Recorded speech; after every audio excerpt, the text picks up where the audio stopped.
Hello, it's hard to believe we're already in October and we're almost a quarter of the way through the school year, and we have parent-teacher conferences next week.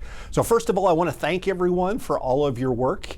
We do have a October board meeting that I want to talk about. First of all, we have bills totaling $15,855,809.76. Under Superintendent's Report, I talked about the Children's Services Fund. The Children's Services Fund was a 1/8 cent sales tax that was approved in 2016, but that sales tax sunsets after 7 years, so coming up very shortly. So there will be an item on the November ballot on whether to approve to continue the Children's Services Fund, and that does have an impact here in the Independent School District. So we have received funds, and they have funded things such as 3 additional family school liaison positions here in the district.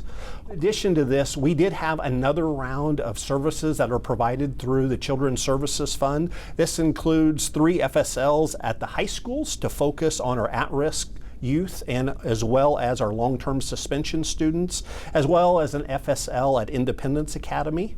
It's also been used for what we call Hope Services, and this provides outreach to our Hispanic families. This has provided 2 district-wide Spanish-speaking case manager here in the ISD.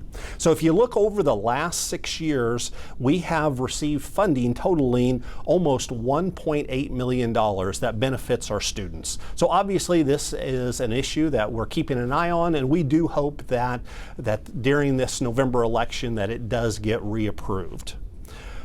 I also did talk about the 4-day instructional week. Currently, we do have a calendar committee that has met twice so far. They will go over both a 5-day and a 4-day calendar.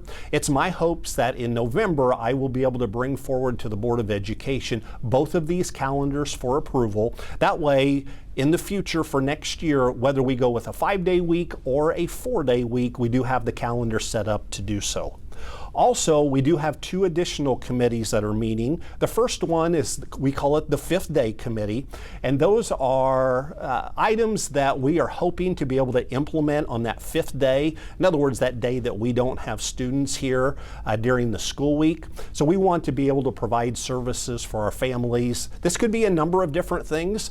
For sure, we are going to provide some sort of child care services, but in addition to that, we also want to look at things like field trips for students, college visits, also potentially college classes that we could offer our students as well, including a number of other resources, but that's what that 5th Day Committee has been charged to look at. Also, we are starting a committee that deals with early education and Kids Safari, because I'm sure that most people are wondering, how are we going to handle that 5th day on what parents would do with their children. And again, one thing we do know for sure is that we will offer a child care option. We're just not exactly sure what that would look like at this time. I do want to remind everyone that we did send an email out to all of our families here in the ISD, showing them the link to the resource page that we have on our web page. So if you haven't done that, please take a little bit of time to look at the resources that we have. There's a lot of peer-reviewed studies regarding the 4-day instructional week. But as we go through this process, please check back frequently, because we will be adding other information throughout this time. The last thing I talked about was the special session that just occurred in Jeff City, and the reason they met was regarding tax cuts.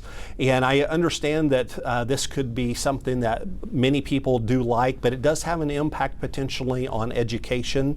So with some of the research that I've done, what I have looked at from some of the experts on this is, if these tax cuts are fully implemented, it would be a reduction of approximately $1.2 billion of revenue that comes into the state of Missouri. Currently, the state is sitting on a surplus of approximately $4.5 billion. So I would assume that this money with the tax cuts would be used to draw down some of that surplus.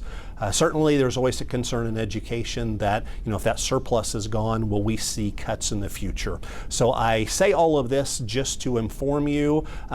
Certainly we do have some concerns. It's going to be something that we're going to look at very closely moving forward. Under new business, we did have a short board meeting, which is very typical for October. The first thing we did have is a bond presentation, and I do have to say that the bond work does continue to go well.